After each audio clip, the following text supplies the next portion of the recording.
디서는 인사하겠습니다. 복 있는 사람이 됩시다. 은혜 받읍시다. 다 잘 될 것입니다. 다 지나갈 것입니다. 할렐루야. 오늘은 사도행전 13장 말씀을 같이 읽었는데 보면은 안디옥 교회에서 최초의 선교사를 파송하고 바울과 바나바가 선교 사역을 시작하는 첫 번째 사건을 기록하고 있습니다.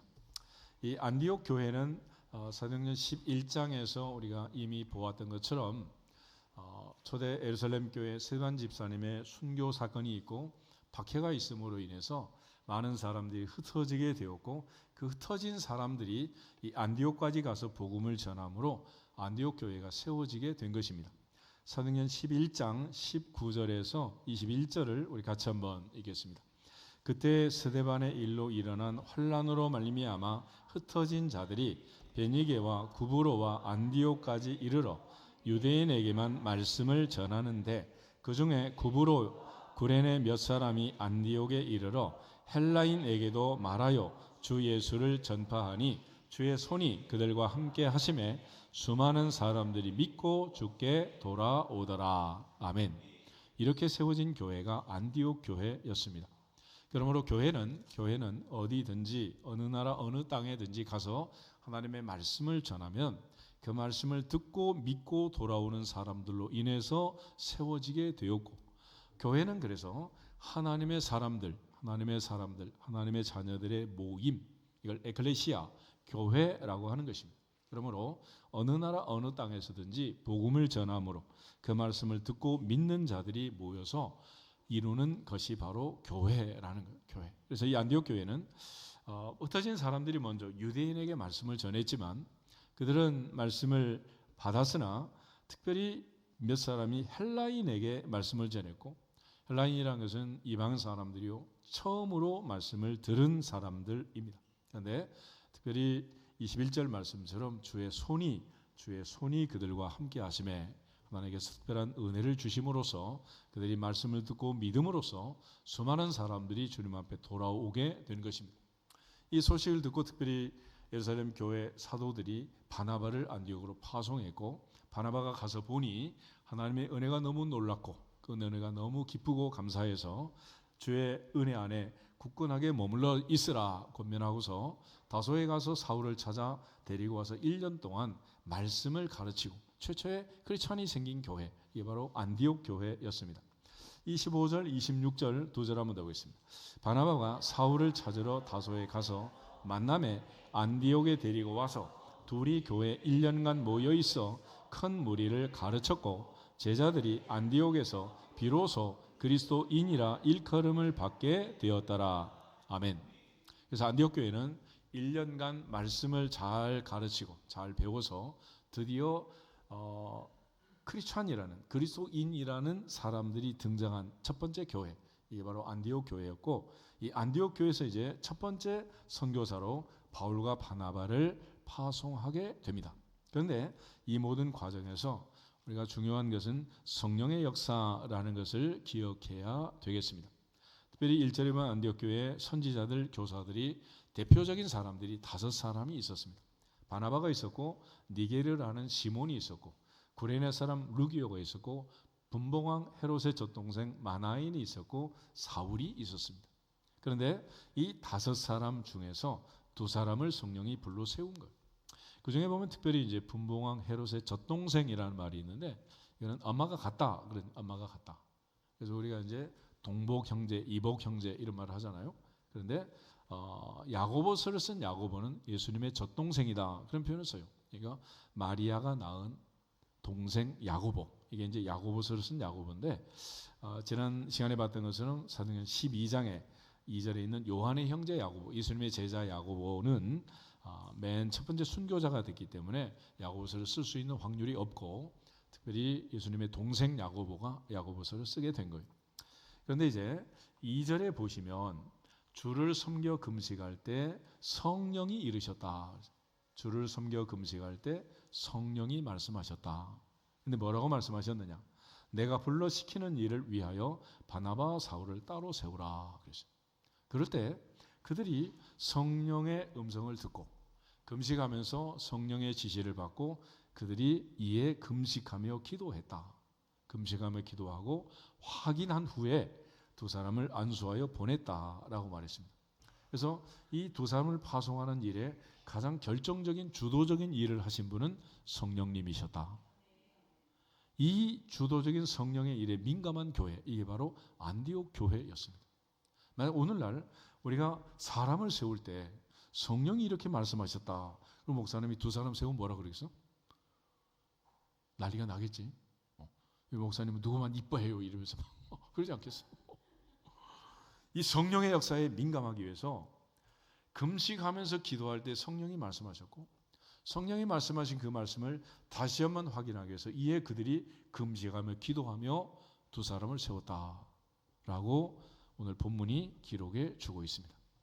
오늘 우리가 특별히 신앙생활하는 과정에 교회에서 가장 중요한, 교회제의 중요한 보이지 않는 역사는 성령의 역사니라. 성령의 역사니라. 오늘날 이제 교회를 일반 사회 조직과 더불어서 세금을 거두기 위해서 국가에서 목사님도 세금 내라. 그래서 종교인 과세를 실천하고 근로자로 취급해서 또 여러 가지 제도도 만들고 또 이런 여러 가지 일을 하고 또 그래서 근로자는 아니냐 이걸 가지고 따지고 별일을 하지만은 그러나 교회는 누가 뭐라 그래도 성령 공동체다. 그리고 사도행전은 성령 행전이라는 사실을 우리가 기억해야 됩니다. 그러므로 하나님 나라의 일, 교회 안에서 이루어지는 일은 특별히 기도하고 금식하고 하나님의 말씀을 붙들고 말씀을 따라 순종하면서 성령의 인도하심에 민감한 성령의 공동체가 되어야 할 줄로 믿습니다. 스가랴 4장을 먼저 한번 찾아보겠습니다. 스가랴 4장, 구약성경 스가랴 4장.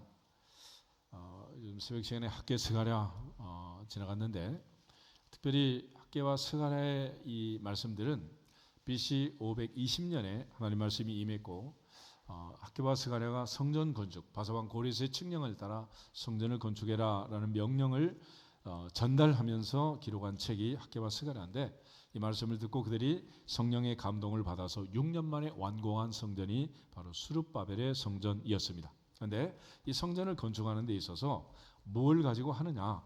오늘 스가랴 4장 6절 말씀 한 절만 같이 읽겠습니다. 그가 내게 대답하여 이르되 여호와께서 스룹바벨에게 하신 말씀이 이러하니라. 만군의 여호와께서 말씀하시되 이는 힘으로 되지 아니하며 능력으로 되지 아니하고 오직 나의 영으로 되느니라. 아멘. 하나님의 성전을 건축하는 일은 힘과 능력으로 되는 일이 아니다. 오직 나의 영. 그래서 나의 영이라는 말은 성령을, 하나님의 영, 그리스도의 영, 나의 영, 주의 영, 보혜사 성령을 가리키는 표현들이에요. 그러니까 구약에서도 하나님 나라의 역사는 오직 성령, 오직 성령으로 되느니라.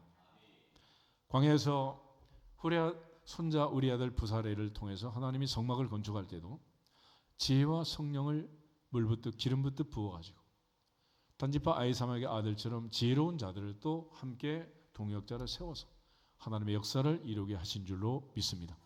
그래서 하나님의 영이 역사함으로써 하나님의 말씀을 전하는 자들을 선지자라고 하고 하나님의 성령의 역사하심으로 하나님 앞에 단을 쌓는 자들을 제사장이라고 했습니다. 특별히 다윗이 성령의 충만함이 없었으면 그는 왕 노릇을 할 수 없는 거예요. 사무엘하 7장을 한번 보겠습니다. 사무엘하 7장.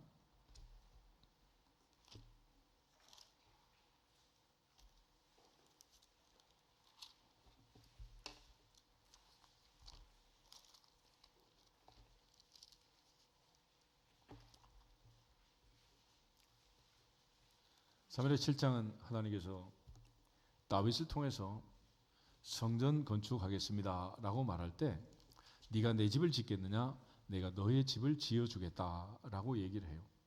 그래서 거기에 대해서 다윗이 하나님 앞에 감사하면서 기뻐하면서 기도하는 내용이 사무엘하 7장입니다. 그런데 하나님께서 다윗의 아들 솔로몬에게 놀라운 말씀을 하세요. 13절에서 15절을 같이 한번 읽겠습니다. 그는 내 이름을 위하여 집을 건축할 것이요 나는 그의 나라 왕위를 영원히 견고하게 하리라. 나는 그에게 아버지가 되고 그는 내게 아들이 되리니 만일 그 죄를 범하면 내가 사람의 매와 인생의 채찍으로 징계하려니와 내가 내 앞에서 물러나게 한 사울에게서 내 은총을 빼앗은 것처럼 그에게서는 빼앗지는 아니하리라. 아멘. 이 말씀을 듣고 다윗이 하나님 앞에 기도하면서 우리가 좋아하는 말씀 28절 29절 보겠습니다.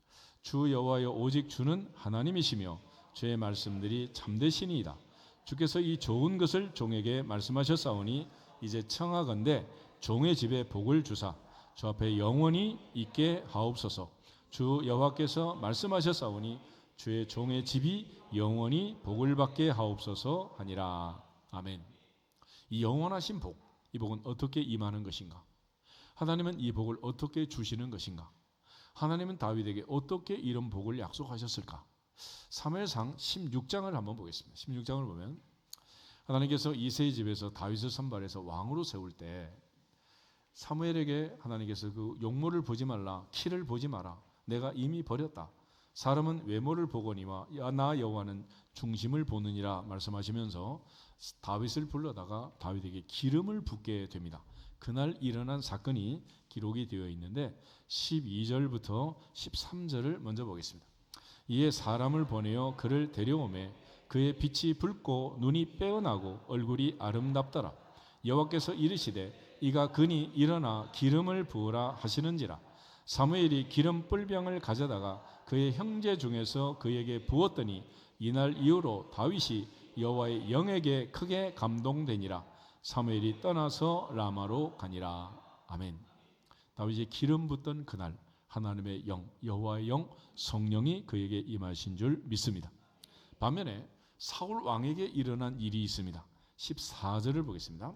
여호와의 영이 사울에게서 떠나고 여호와께서 부르시는 악령이 그를 번뇌하게 한지라. 아멘. 그래서 다윗은 성령의 감동을 받아 사역을 했고 특별히 사무엘하 7장에서 성령의 감동하심으로 내가 성전을 짓고 싶다 그런 마음을 갖게 되었고 하나님께서는 그의 아들 솔로몬을 통해서 성전을 짓게 하고 그는 전쟁의 피를 너무 많이 흘렸으므로 준비를 하되 그 모든 완성은 특별히 솔로몬에게 넘기게 됩니다. 그러나 이스라엘 백성들이 범죄함으로 이 황금 성전이 무너졌고 바벨론 포로 70년이 끝난 다음 하나님께서는 다시 한번 이방의 페르시아 대왕 고레스를 통해서 기한하는 목적을 설정을 해요. 그것은 바로 성전을 건축하는 일이다라고 말합니다. 그런데 그 성전을 건축할 때 특별히 바사왕 고레스의 칙령을 수행할 때 이스라엘 백성들이 돌아와서 기초 공사를 했는데 사마리아 사람들이 조직적으로 반대를 해요. 더 이상 건축을 못하고 16년 동안이나 골조만 세우고 앙상한 그런 상태에 있을 때 학개와 스가랴를 보내서 말씀을 하시는 거예요. 성전 건축하는 것은 힘으로 하는 것도 아니고 능력으로 또 하는 것도 아니고 오직 성령으로 하느니라. 그래서 광야에서 모세가 성막을 건축할 때 황금으로 법궤를 만들고 노수로 번제단을 만들고 그 많은 기구들을 만들 때 성령 충만한 사람들을 통해서 역사를 하셨다. 마찬가지로 다윗과 솔로몬 시대에 성전을 건축할 때도 성령이 충만한 다윗과 솔로몬을 통해서 이 모든 일을 이루신 줄로 믿습니다. 다윗에게 있어서 가장 무서운 게 있었어요. 그게 뭐냐? 시편 51편에 보면 바세바 사건이 있는 다음 나단의 책망을 듣고 나서 다윗이 하나님 앞에 기도합니다. 주의 성령을 내게서 거두지 마소서. 주의 성령을 내게서 거두지 마소서. 그러니까 내가 아무리 왕이 되어서 있어도 성령이 떠나가면 사울처럼 왕제는 앉아있지만 진짜 왕노릇을 할 수가 없는 거예요. 지혜도 없고 판단도 없고 어리석은 자가 되어서 40년 동안 왕좌에 앉아있으면 무슨 일을 하겠어요. 그러므로 오늘 우리에게 필요한 것은 오직 성령으로 충만하기를 주 이름으로 축복합니다. 그러므로 내가 어떤 직분을 맡았든지 어떤 자리에 있든지 어떤 책임을 맡았든지 오직 성령으로 충만해서 하나님께만 영광을 돌릴 수 있기를 주 이름으로 축복합니다. 예수님께서 마지막에 하신 말씀도 마찬가지였어요. 우리가 사도행전이라는 책을 보면 예수님께서 하신 일들을 기록하고 있는데 사도행전을 기록한 사람은 누가였습니다. 누가가 먼저 기록한 책은 누가복음이고 두 번째 기록한 책은 사도행전인데 누가는 의사였습니다. 의사. 바울과 함께 다녔던 의사인데 이 의사가 이 책을 기록한 목적이 있어요. 왜 기록했느냐? 사도행전 1장을 누가복음 1장을 먼저 한번 보겠습니다. 누가복음 1장을 보시면 1절부터 4절 말씀에 누가복음을 기록한 목적이 기록이 되어 있습니다. 같이 한번 읽겠습니다.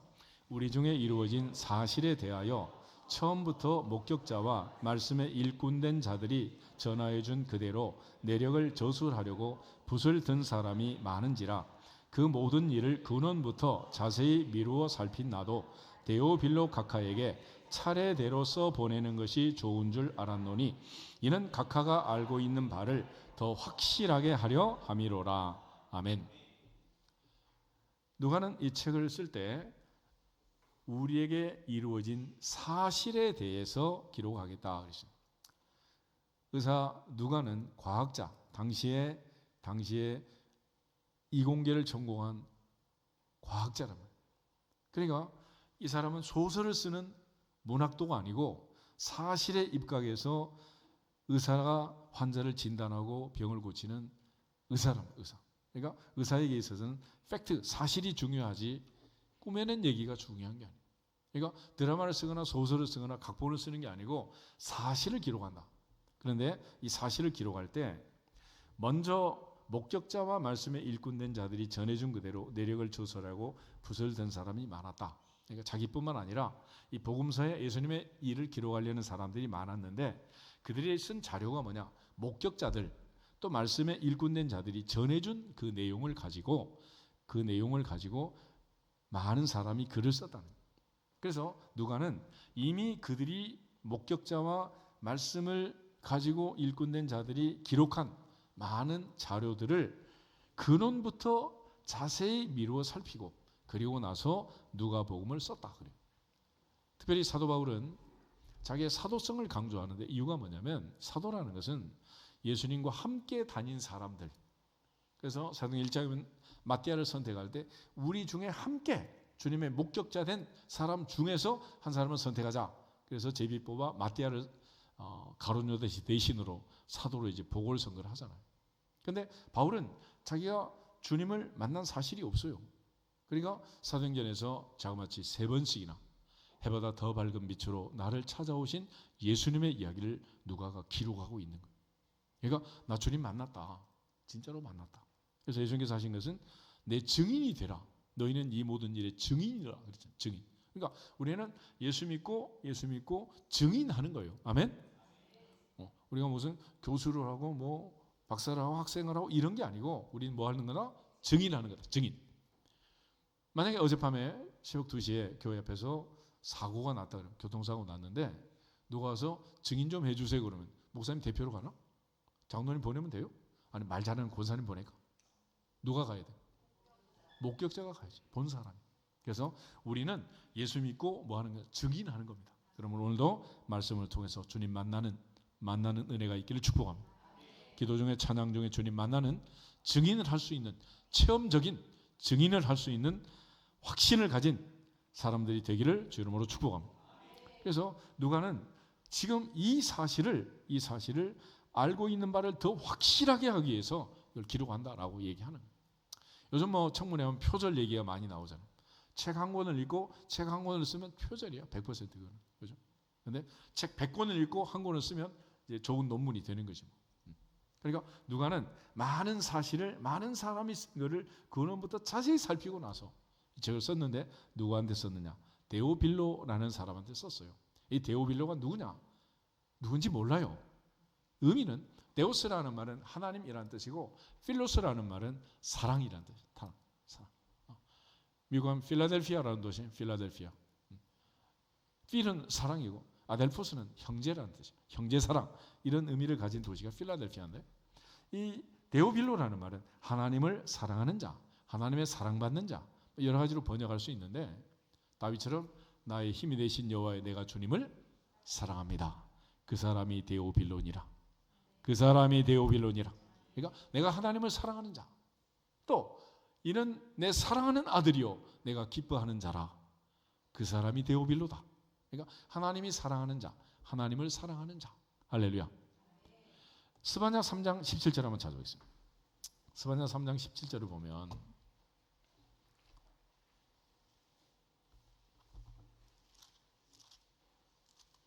나움, 하박국, 스바냐 학기에 스가랴, 말라기 이러잖아요. 스바냐 3장 17절 1309페이지 한 절만 읽어보겠습니다. 너의 하나님 여호와가 너의 가운데 계시니 그는 구원을 베푸실 전능자이시라. 그가 너로 말미암아 기쁨을 이기지 못하시며 너를 잠잠히 사랑하시며 너로 말미암아 즐거이 부르며 기뻐하시리라 하리라. 아멘. 성경은 너라고 기록하고 우리는 나라고 읽어야 한다. 다시 한번 읽겠습니다. 나의 하나님 여호와가 나의 가운데 계시니 그는 구원을 베푸실 전능자이시라. 그가 나로 말미암아 기쁨을 이기지 못하시며 나를 잠잠히 사랑하시며 나로 말미암아 즐거이 부르며 기뻐하시리라 하리라. 아멘. 이런 기쁨으로 하나님의 사랑을 받는 자, 하나님을 사랑하는 자, 그가 바로 데오빌로라는 거예요. 아멘. 그런데 이 사랑을 더욱 어떻게? 확실하게, 더 확실하게, 흔들리지 않게 바울처럼 주 예수께 받은 사명, 은혜의 복음을 증거하는 일 마치기까지 생명도 귀한 것을 여기지 않고 일사각오로 달려갈 수 있을 생명을 바칠 정도의 확신을 갖게 하기 위해서 이 누가복음과 사도행전을 기록했다라는 거예요. 그런데 사도행전 1장을 다시 한번 보시면 누가가 사도행전을 기록하면서 다시 한번 강조를 해요. 사도행전 1장 1절부터 3절을 가져보겠습니다. 사도행전 1장 1절에 3절. 데오빌로여, 내가 먼저 쓴 글에는 무릇 예수께서 행하시며 가르치시기를 시작하신부터 그가 택하신 사도들에게 성령으로 명하시고 승천하신 날까지의 일을 기록하였노라. 그가 고난받으신 후에 또한 그들에게 확실한 많은 증거로 친히 살아계심을 나타내사 40일 동안 그들에게 보이시며 하나님 나라의 일을 말씀하시니라. 아멘. 그래서 이 확실한 많은 증거를 가지고 데오빌로에게 이 누가복음이요 사도행전을 기록하게 됩니다. 그러니까 먼저 쓴 사도행전보다 먼저 쓴 누가복음은 예수님의 행하시며 가르치심부터 성령으로 명하시고 승천하신 날까지의 일. 그래서 누가복음 24장에는 너희는 이 모든 일의 증인이다. 예루살렘을 떠나지 말고 이로부터 능력이 입혀질 때까지 이 성에 머물러라. 예수님 축복하시면서 하늘로 승천하셨는데 이 마지막 장면을 오버랩해서 4절부터 8절에 오직 성령이 너희에게 마시면 너희가 권능을 받고 내 증인이 되리라 말씀하시면서 하늘로 올라가시게 됩니다. 그래서 이 누가복음과 사도행전을 기록한 누가의 목적은 이 글을 기록하면서 사실을 기록하면서 이 사실을 통해서 우리가 더 많은 확실한 증거를 가지고 신앙생활을 할 수 있도록 확신을 가지고 흔들리지 않도록 우리에게 이 말씀을 주신 줄 믿습니다. 그러므로 사도행전을 보면서 다시 한번 신앙의 확신을 갖고 흔들리지 않기를 주님의 이름으로 축복합니다. 영화배우 유명한 그레고리 팩이라는 분이 있는데 이분이 영국의 성공의 대주교와 얘기하면서 이렇게 얘기를 했다. 우리는 주교님, 우리는 가짜를 진짜처럼 하는데 왜 주교님은 진짜를 가짜처럼 하십니까? 그랬더니 진짜 예수를 믿어야지. 진짜 예수를 믿으면서 가짜를 믿는 것처럼 하면 된다 안 된다? 그거 안 되는 거예요. 우리 청년부 진짜로 믿는 것처럼 해야지. 그래 복음을 전하지. 신천지는 가짜를 믿으면서도 온 대학을 지금 포섭하고 있잖아. 막 이제는 몰래 하지도 않아요. 막 드러내놓고 난리를 치는데 우린 진짜를 믿으면서도 가짜를 믿는 것처럼 그러면 안 되잖아요. 아멘? 근데 진짜를 믿는 사람의 특징이 뭐냐? 성령이 하시는 일, 성령이 명령하신 일, 성령의 역사에 대해서 민감한 거예요. 아멘? 그런 차원에서 스가랴 선지자는 힘으로 아니 되고 능력으로 아니 되고 오직 나의 영으로 오직 성령으로 되느니라. 할렐루야. 하나님 나라 일은 오직 성령으로 되느니라. 아멘. 그러므로 내가 했다 이렇게 말하면 안 되는 거예요. 그래서 신명기 8장에도 내 손의 힘과 내 능력으로 내가 이 재물을 얻었다 그렇게 말하면 안 된다는 거예요. 하나님께서 이 모든 능력을 우리에게 주셨느니라. 오직 성령이 너에게 마시면 너희가 뭘 받고? 권능을 받고. 이 권능이란 말이 헬라어로 두나미스, 다이나마이트라는 이 어마어마한 강력한 힘은 성령의 능력이니라. 할렐루야. 그래서 사도행전 1장 8절 다시 보시면 오직 성령이 너희에게 마시면 너희가 권능을 받고 예루살렘과 온 유대와 사마리아와 땅끝까지 이르러 내 증인이 되리라. 그러므로 증인하고 싶은 사람은 오직 성령, 오직 성령, 오직 성령으로 충만해야 할 줄 믿습니다.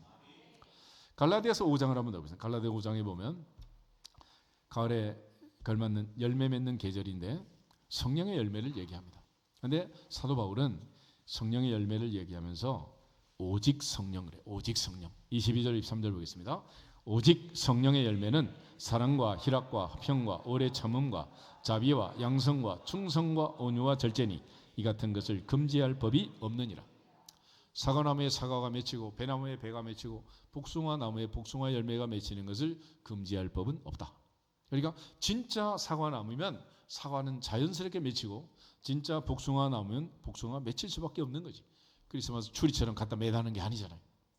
그러므로 우리의 신앙생활은 오직 성령의 열매를 맺는 진짜가 되기를 축복합니다. 아멘. 옆 사람 인사하겠습니다. 진짜가 됩시다. 추리가 되지 맙시다. 갖다 붙이지 말라고. 그건 다 가짜야. 반짝반짝 전기 켜놔도 그건 다 가짜야. 진짜는 그렇게 맺히는 게 아니에요. 아멘. 에베소 5장 한번 더 보겠습니다. 갈라디아서 다음에 에베소서 5장 18절 한 절만 보겠습니다. 에베소 5장 18절 술 취하지 말라 이는 방탕한 것이 오직 성령으로 충만함을 받아라. 아멘. 오직 성령으로 충만함을 받아라. 오늘 우리의 모든 신앙생활은 안디옥교회 성도들처럼 오직 성령으로 충만한 그리스도인이라 일컫는 크리스찬의 삶을 회복하고 살아낼 수 있기를 주의 이름으로 축복합니다. 그래서 이 안디옥 교회가 선교사를 파송할 때 13장 다시 보시면 2절에 주를 섬겨 금식할 때 성령이 이르시되 성령이 말씀하셨어요. 내가 불러 시키는 일을 위하여 바나바와 사울을 따로 세워라.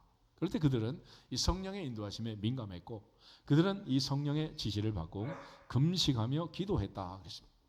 여기서 금식과 기도가 나와 있는데 이것은 신앙생활을 하는 사람들에게서 가장 중요한 태도입니다. 아멘. 그러므로 오늘부터 권사님들은 남편이 이런저런 문제가 있다, 사업을 한다, 어떤 계획을 한다 그러면 뭐 해야 돼? 지지배배하지 말고 빡빡 긋지 말고 금식하며 기도하라. 아멘. 금식하며 기도하라.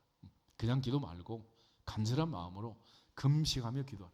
이것이 경건한 사람들의 태도입니다. 느헤미야 1장을 한번 찾아봐요. 느헤미야. 구약성경 느헤미야를 보면 느헤미야는 포로로 잡혀간 사람이었고 나중에 아닥사스다 왕의 술관원이었습니다. 그는 예루살렘의 성이 무너졌다는 소식을 듣고 너무 기가 막혔어.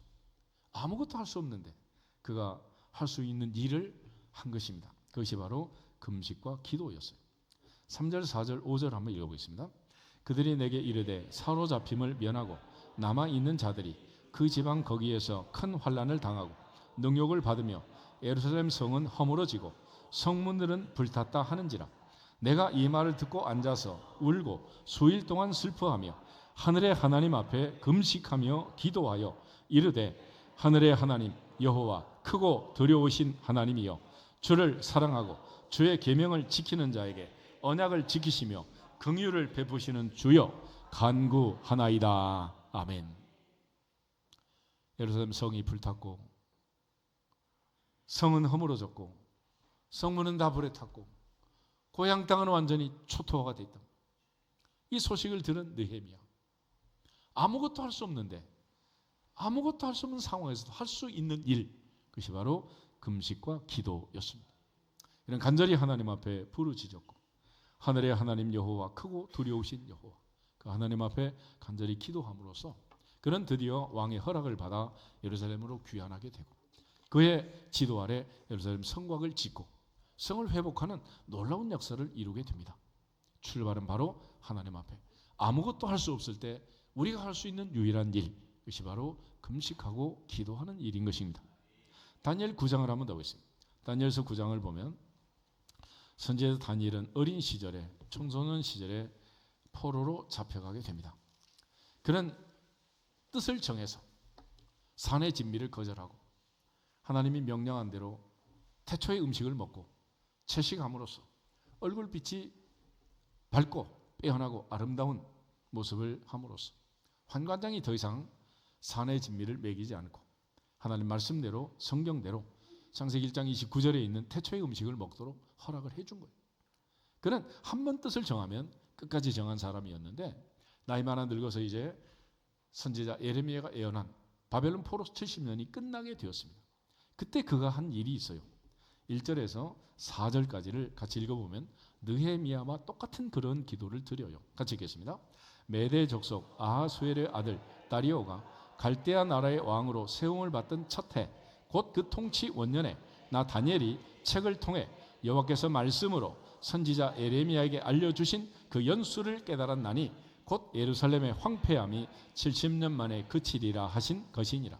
내가 금식하며 베옷을 입고 죄를 덮어쓰고 주 하나님께 기도하며 간구하기를 결심하고 내 하나님 여호와께 기도하며 자복하여 이르기를 크시고 두려워할 주 하나님 주를 사랑하고 주의 계명을 지키는 자를 위하여 언약을 지키시고 그에게 인자를 베푸시는 이시여. 아멘. 바벨론 포로 70년이 끝나는 선지자 예레미야가 알려준 그 연수가 끝나는 상황이 된 것을 깨닫게 됩니다. 그러면 툭툭 털고 일어나서 가자 그러면 되는 게 아니고 하나님이 약속한 그 때가 되었으니 이제는 그렇게 해달라고 하나님께 기도하는 거예요.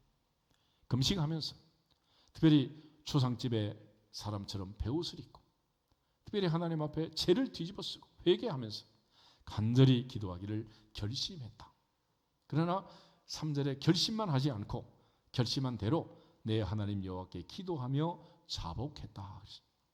여러분 어린 시절에 붙들려 가서 평생 포로 생활하면서 환관장이 되어서 특별히 마지막 다리오 왕의 총애를 받아 총리에 오르기까지 다니엘이 지은 죄가 뭐가 있어요? 요즘 시골 가서 얘기하면 그러잖아요. 우린 농사 지은 죄밖에 없습니다. 그러더라고요. 다니엘이 무슨 죄가 있어요? 금식하고 기도한 죄밖에 더 있어요. 이 다니엘이 하나님께 간절히 기도합니다. 이것이 우리가 해야 할 신앙인의 태도입니다. 아멘. 무슨 일이 있든지 무슨 일이 벌어지든지 하나님 앞에 기도하며 금식하면 반드시 좋은 일이 있을 줄로 믿습니다. 그렇지만 다니엘이나 느헤미야처럼 이처럼 꼭 무슨 일이 있어서 금식하고 기도하는 게 아니라 평소에 금식하며 기도하던 사람도 있어요. 안나 선지자인데 누가복음 1장 한번 찾아보겠습니다. 누가복음 1장을 보시면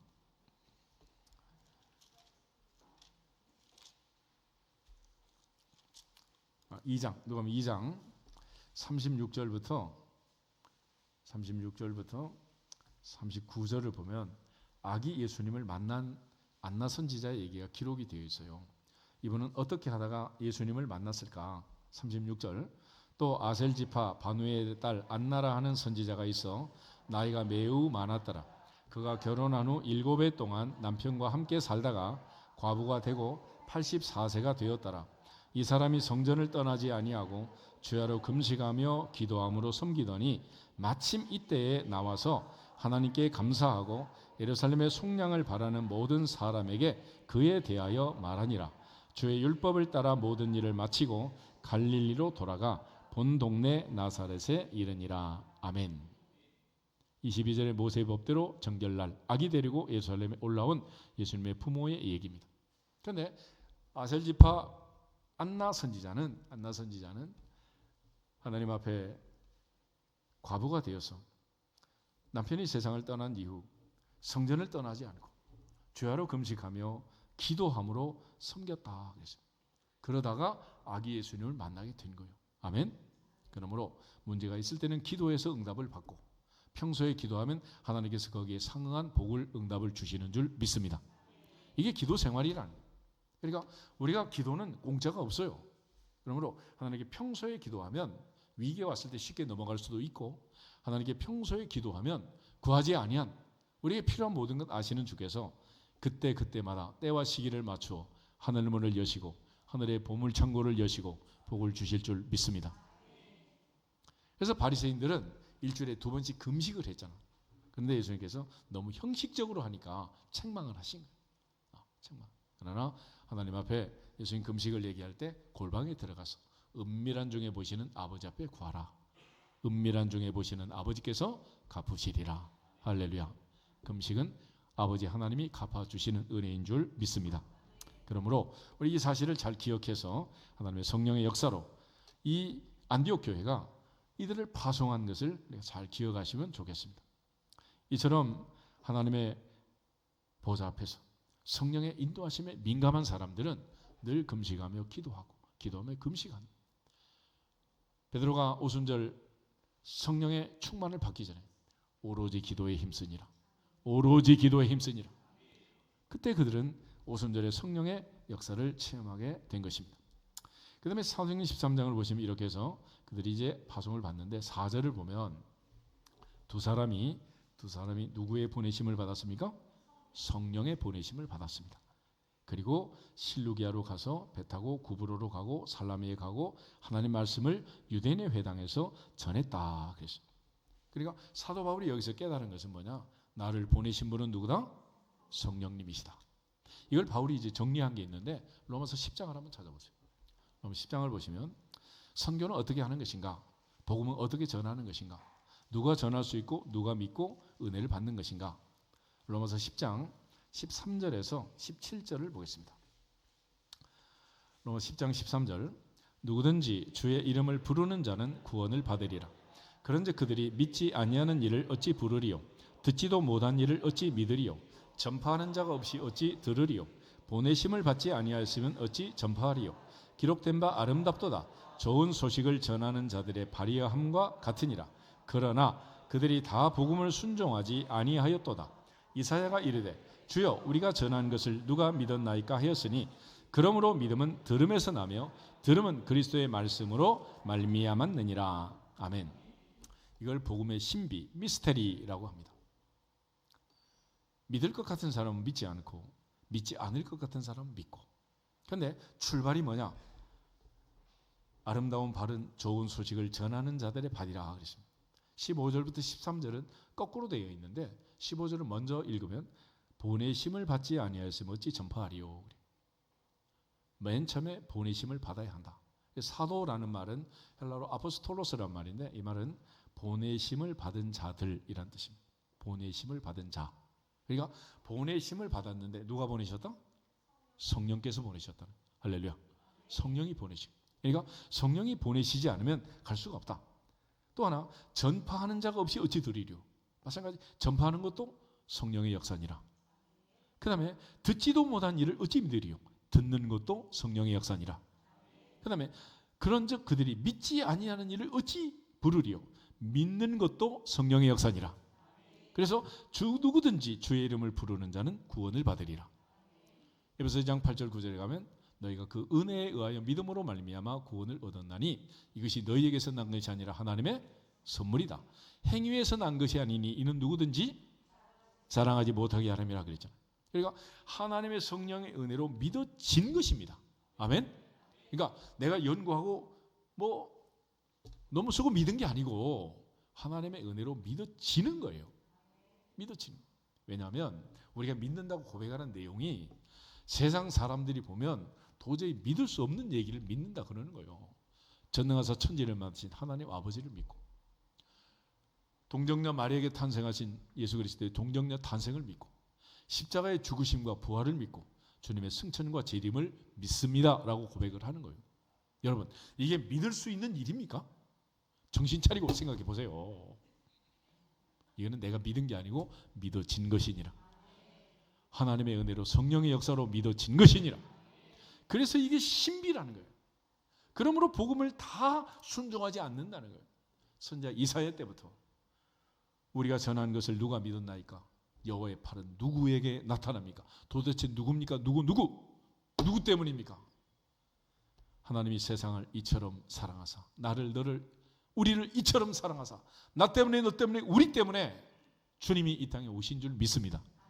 그 사실이 믿어진 그 사람이 복이 있도다. 그래서 이 시간 이 자리에 있는 거예요. 그래서 믿음은 들음에서 나고 들음은 그리스도의 말씀으로 말미암지만은 오토매틱이 아니라는 거예요. 예수님 산상수훈을 마치면서 누구든지 나의 이 말을 듣고 다음에 두 파가 생긴다는 것이. 한 파는 실천하는 지혜로운 사람이 있고 말씀을 듣고도 행하지 않는 어리석은 사람이 있다 그랬잖아요. 그러므로 하나님의 말씀을 듣고 믿는 지혜로운 사람들이 되기를 주 이름으로 축복합니다. 또한 우리는 이미 하나님의 은혜로 믿어진 복을 받았으니 하나님의 은혜로 믿어진 이 놀라운 구원의 선물을 받았으니 하나님의 자녀의 권세를 누리면서 오직 그리스도인으로서 증인의 사명을 다할 수 있기를 주 이름으로 축복합니다. 그게 신앙생활인 거예요. 그러니까 내 자랑을 하는 게 아니고 나를 드러내는 게 아니고 내가 하나님의 은혜로 믿어지고 구원받은 죽을 수밖에 없는 죄인이 내 죄를 사신 그리스도 예수를 나의 주로 믿고 구원받은 이 사실이 믿어진 그것이 은혜니라. 그 사람이 데오빌론이라. 이 사실을 사도 바울은 우리에게 강조하고 로마서에서 정리를 해준 거예요. 그런 측면에서 이제 누구든지 주의 이름을 부르는 자는 구원을 받지만 그 전 단계가 있다. 누가 주의 이름을 부를 수 있느냐? 하나님의 은혜로 믿어진 자만 부를 수 있느니라. 그래서 우리가 믿는 이 모든 믿음은 하나님의 은혜로 믿어졌다는 거예요. 이 사실을 깨닫는 순간 퍼즐은 맞춰지고 더 이상 질문은 사라지게 돼 있습니다. 그러니까 아직도 신앙생활에 질문이 있고 성경에 의문이 많은 사람들은 이게 깨달아지지 않은 거예요. 옆 사람한테 인사하겠습니다. 하나님의 은혜로 믿어진 것입니다. 아멘. 이걸 깨닫. 바울이 다시 한번 이걸 이제 사례를 들어서 체험하고 누가가 기록하게 되는데, 특별히 바보라는 지역에 가서 바예수라는 거짓 선지자 마술사를 엘루마라는 마술사를 만나고 총독 서기오 바울이라는 사람을 만나게 됩니다. 예수님의 비유 보면 알곡과 가라지가 있죠. 알곡과 가라지. 근데 어느 동네나 알곡과 가라지가 있어요. 근데 이 총독은 어떤 사람이냐? 7절을 보면 그가 총독 서기오 바울과 함께 있으니 서기오 바울은 지혜 있는 사람이라. 바나바와 바울을 불러 하나님 말씀을 뭐 하고 싶었다? 듣고자 했다. 듣고 싶었다. 이 사람은 알곡인 거예요. 그런데 마술사는 어떤 사람이냐? 8절을 보면 이 마술사 엘루마는 이름을 번역하면 마술사인데 그들을 대적하여 총독으로 어떻게 했다? 믿지 못하게 했다는 거예요. 믿지 못하게. 하나님은 우리에게 아담과 하와를 창조하시고 에덴 동산을 만드시고 에덴 동산을 선물로 주시고 그런데 살게 하신 거예요. 그런데 사탄은 그 에덴 동산에서 누리지 못하고 쫓겨나도록 회방을 쳤어요. 회방. 우리 하나님 말씀을 들을 때 성령은 언제나 우리에게 은혜 주시고 복 주시려고 역사하신 줄 믿습니다. 그러나 이 사탄은 언제나 은혜 받는 사람들이 찾아와가지고 죄를 뿌리는 거예요. 믿지 못하도록 시험에 들도록. 그래서 믿음도 들음에서 나지만은 시험도 들음에서 나는 거예요. 그래서 전파하는 자가 없이 어찌 들으려고 그랬잖아요. 근데 이 전파하는 자가 여호수아 갈렙처럼 신실한 정탐꾼 노릇을 잘하면 살 텐데 10명의 정탐꾼처럼 잘못된 일하면 60만을 광에서 죽이는 거예요. 아멘. 그러므로 늘 하나님의 보좌 앞에서 본의심을 받아서 전파하고 전파하는 말을 듣고 믿고 주의 이름을 부르고 구원받는 이 놀라운 과정에서 어둠의 세력이 역사하지 않도록 사도 바울이 선포를 하게 됩니다. 9절부터 12절을 보겠습니다. 바울이라고 하는 사울이 성령이 충만하여 그를 주목하고 이르되 모든 거짓과 악행이 가득한 자요 마귀의 자식이요 모든 의의 원수요 주의 바른 길을 굽게 하기를 그치지 아니하겠느냐. 보라 이제 주의 손이 내 위에 있으니 내가 맹인이 되어 얼마 동안 해를 보지 못하리라 하니 즉시 안개와 어둠이 그를 덮어 인도할 사람을 두루 구하는지라. 이에 총독이 그렇게 된 것을 보고 믿으며 주의 가르치심을 놀랍게 여기니라. 아멘. 이 모든 과정에서 우리가 다시 한번 기억할 것은 성령이 답이다. 오직 성령이 답이다. 할렐루야. 성령 안에 답이 있고 성령의 역사가 아니면 누구도 믿을 수 없는 거예요. 우리 모두가 다 하나님의 은혜 안에서 이 복음을 전파하고 누군가는 내게 들려줬기에 내가 믿을 수 있는 거 아니겠습니까? 또 우리가 받은 복음 땅 끝까지 증거하라는 주님의 지상 명령이 있어요. 그런데 만약 우리가 이 일을 잘 감당하지 아니하면 무슨 일이 생기느냐? 주님은 촛대를 옮긴다. 그런 경고의 말씀도 주세요. 계시록 2장 한번 찾아보겠습니다. 요한계시록 2장을 보시면 에베소, 서머나, 버가모, 두아디로, 사데, 빌라델비아, 라오디게 7교회가 있는데 그 7교회 중에 첫 번째 에베소 교회에 주님이 책망을 하세요.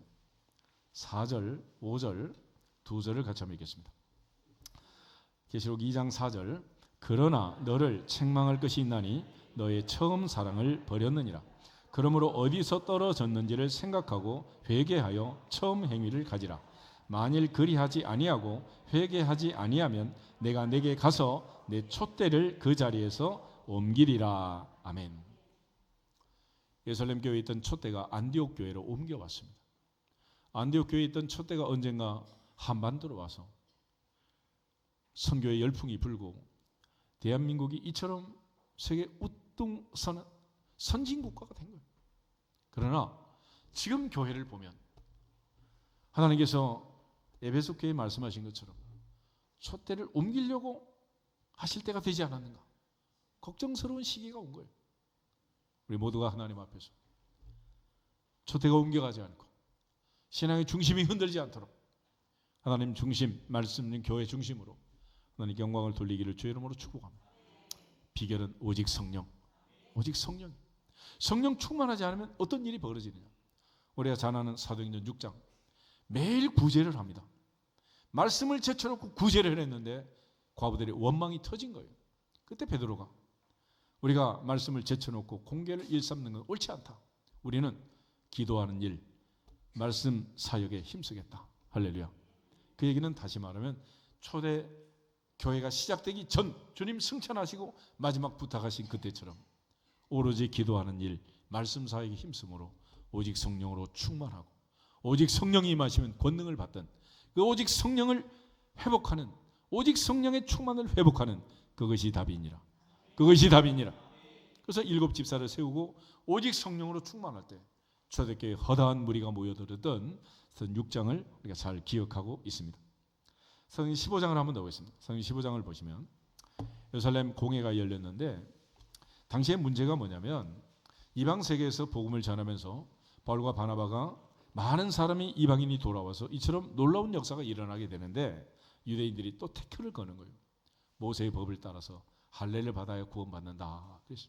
그럴 때 베드로와 야고보와 많은 사도들이 얘기를 하고 마지막 결론을 지어서 바울과 바나바를 통해 이방 교회에 결의상을 보내게 됩니다. 그때 마지막 결론이 뭐냐면 28절, 29절 두 절 한번 보겠습니다. 28절 성령과 우리는 이 요긴한 것들 외에는 아무 짐도 너에게 지우지 아니하는 것이 옳은 줄 알았노니 우상의 제물과 피와 목매어 죽인 것과 음행을 멀리할지니라. 이에 스스로 삼가면 잘 되리라. 평안함을 원하노라 하였더라. 아멘. 28절의 주어는 우리가 아니고 우리 앞에 뭐가 있어요?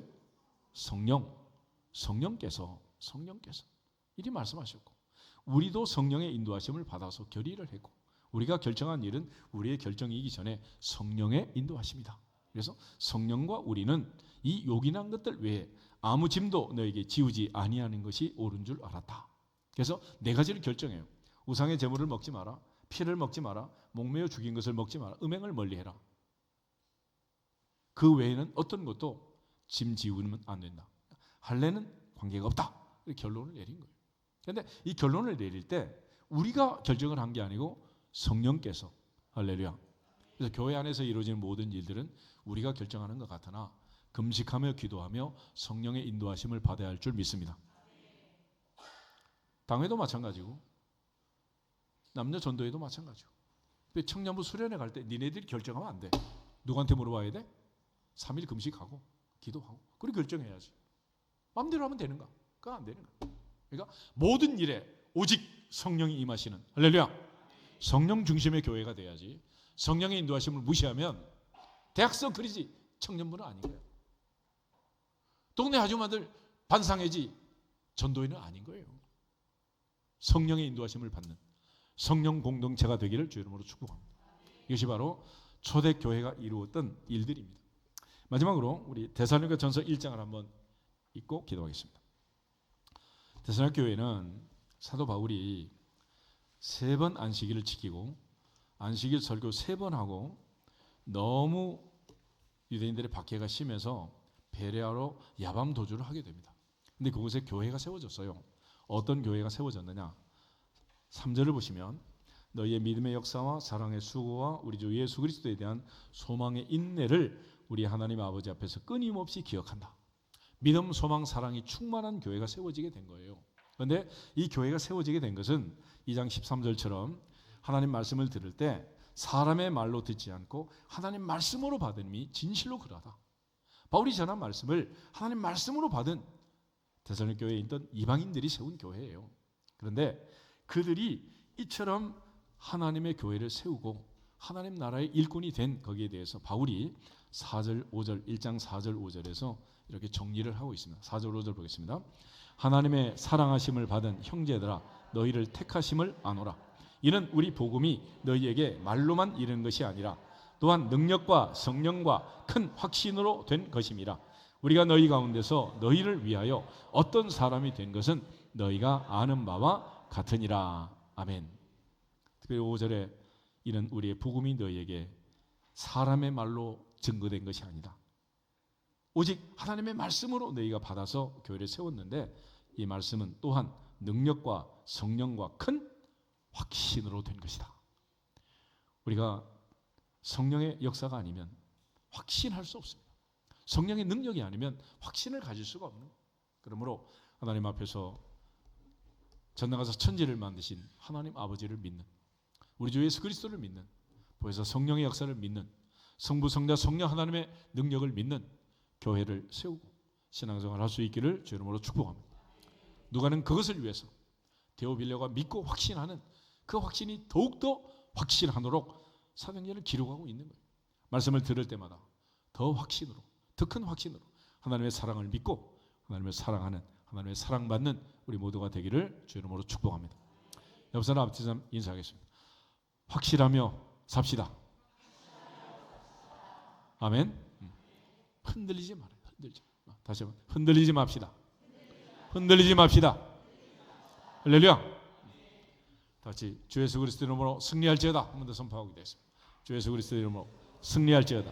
승리할지어다. 승리할지어다. 아버지